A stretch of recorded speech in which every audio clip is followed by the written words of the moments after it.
And welcome back to the Hot Lap. We are going to be talking, yes, I know it's a bit late because we've been ill. There's been F1 news as well, but we are talking rally. We are talking the Central European Rally drivers ratings, basically the winners and losers of the last rally.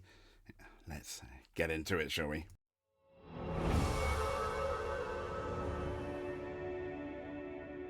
And what an interesting rally this was. I thought it was fairly exciting. So, pray tell, let's start. Shall we start with Hyundai? And let's start with the man that was on form. And no, we're not talking Terry Neuville. Even though, let's be fair, he's very much the favourite to win the championship at the moment. We are going to be talking Ott Tanak. It is this guy here. And what a rally he had. It was a difficult weekend because he had to balance to push for that driver's title. But he needed to also have one ear out for the Hyundai manufacturer's title. Yeah, there was talk about a slight controversial talk about that, not pushing too hard, slamming it in the wall, and that's something that Ott Tanak has been doing maybe a bit too much of late for what you'd think he did in relation to his own expectations. But anyway, he comes across as sometimes quite difficult interviews, a bit moody sometimes, but as we know, he's an excellent driver, he's an amazing driver, he's a former champion, he's got as much experience as anyone. And the issue is, how are you going to manage both Tanak and Neuville going into now the final round, but going into the penultimate round? Having said that, Tanak coped with the pressure brilliantly this time. He never looked at his absolute best on form 100% Tanak. I think we had more 99% Tanak, but it was enough. And it was a really good performance, both mentally and strategically.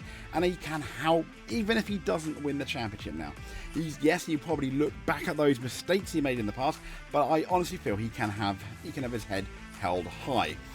On to this guy here, Terry Neuville. Yeah, the coronation for Neuville's first ever WRC championship is very much going to have to wait. It's going to be pressed on pause. So, his supporters though have been among the most loyal, most entertaining and most enthusiastic group, according to Dirtfish, of any of the supporters they've had over the last 15 years. I simply think it's because it's a new face potentially winning the championship, and he's been the bridesmaid. He's been the second placer far too many times. The gherkin in the hamburger. Is that going to be the case now? But Neuville, much like Tanak, you've got to applaud the mental strength of these drivers. Yes, he always moaned about opening up the road, but he's the leading in the championship. And then they brought Ogier in, and we all thought, Ogier's gonna really catch him. No, he didn't. Neuville kept his cool. So dealing with the mental pressure is a sign of just how good these athletes are, including this guy here. We didn't see the best in terms of pace against, kind of like Tanak. I do feel that nerves may be getting to them. Maybe. But once again, an absolutely amazing job. But Mr. Mickelson, well, yeah, it's... Can I say, I'm fairly confident, as much as he's a lovely guy, but he's not going to be appearing in Hyundai's plans next year.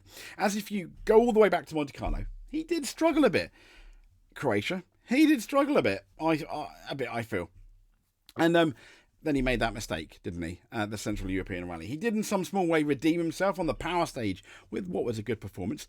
But, to be fair, because he'd never used it, I mean, you know, he'd had a nice little holiday up until then, a few hours of the day off, and he had the best tyre package. And that was, after his crash, I think that was always going to be the plan for Hyundai. Japan is next. Is this going to be his last WRC Rally? Maybe. So, on to then the Toyota boys, and let's first talk about this guy here. Oh dear. So since this is the weird thing for OJ, since coming out of, well, not retirement, part-timer to like a full-timer to get that championship, what on earth has happened? It's like we've got a different Sebastian OJ. So it was a disastrous Sunday. No other way to describe it. Absolute, I mean, Dirtfish has got it down as catastrophic. The reason he was pushing on that penultimate stage was he made a mistake on the opening stage, where he did a whoops-a-daisy, going wide and losing 10 seconds. It's very un-OJ-like. This man doesn't really make too many mistakes, and he's got this enormous weight of responsibility on him. Elfyn Evans, as we know, and Taka Kasuta, both of them have been wanting more for the entirety of this year. Kalle Rovanperä also has made silly mistakes in Sweden.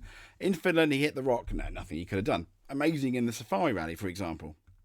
So with all that, you can kind of understand why OJ feels the need to push harder and that the pressure is all on his shoulders. But he was very upset, very apologetic, and as with all champions, I've absolutely no doubt that he is going to very much bounce back. Let's talk about this guy. I mean, this guy was my favourite, albeit slightly biased, coming into the WRC season. This guy was going to be the champion for sure. No, he wasn't, was he? He won the rally. Elfyn Evans won the rally if you look at the most points scored. And that's exactly what he had to do. So well done, Elfyn. Big thumbs up there. He was there to score the points for the team. If Elfyn had delivered these kind of performances all the way through the year, maybe we'd be looking at a completely different championship scenario. But he's really frustrating. You do not know what Evans you get at the beginning of a rally. And even that can change from day to day.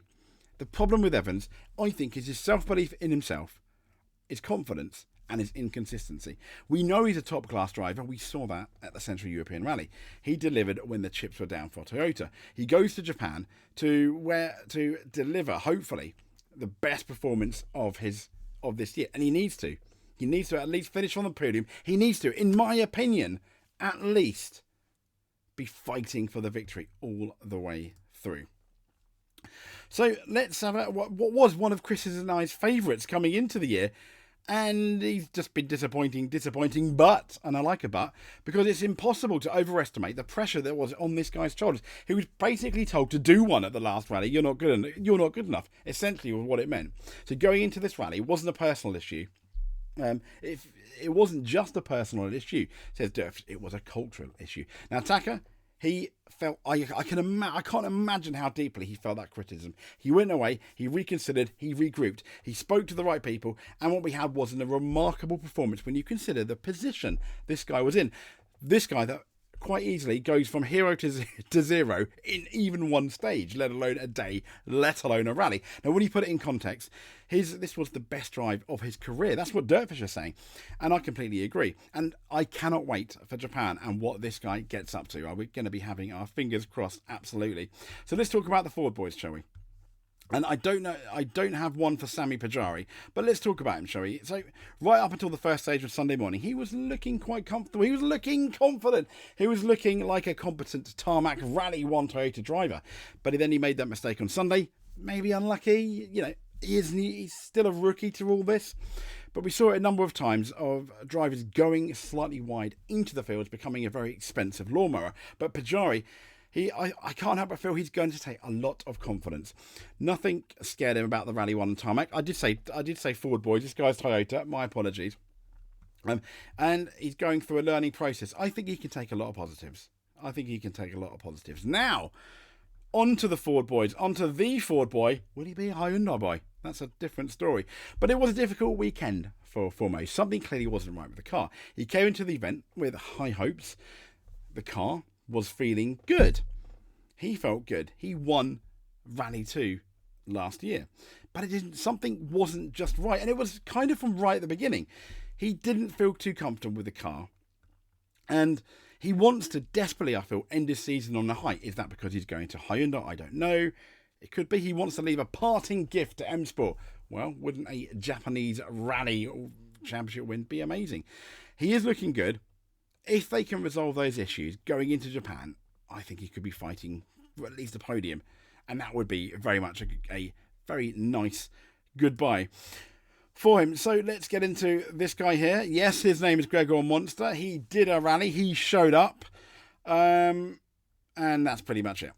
So let's talk about Jordan Serradis.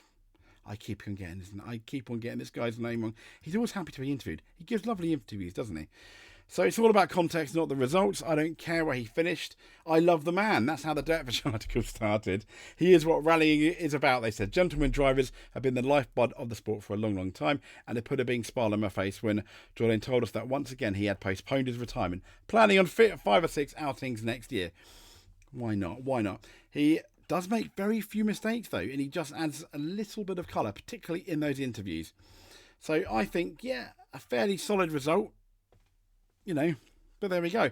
That's pretty much Our drivers are winners and losers for the World Rally Championship in Central Europe. We have one more to go. It's going to be for the title. Neuville has one hand on that championship, I've absolutely no doubt. However, as we can see, in the matter of a split second, it can be all over. If you like what you see, please give us a subscribe. Hit that notification button if you do not want to miss a video. If you do one of them, you are a rally champion in our eyes. A one-time rally champion, that's something Neuville wants to do. Or a multiple one, like Auger, Canet, etc. Something Evans will hopefully aspire to be next year. Cheap shot, maybe. Stay safe and speak to you soon.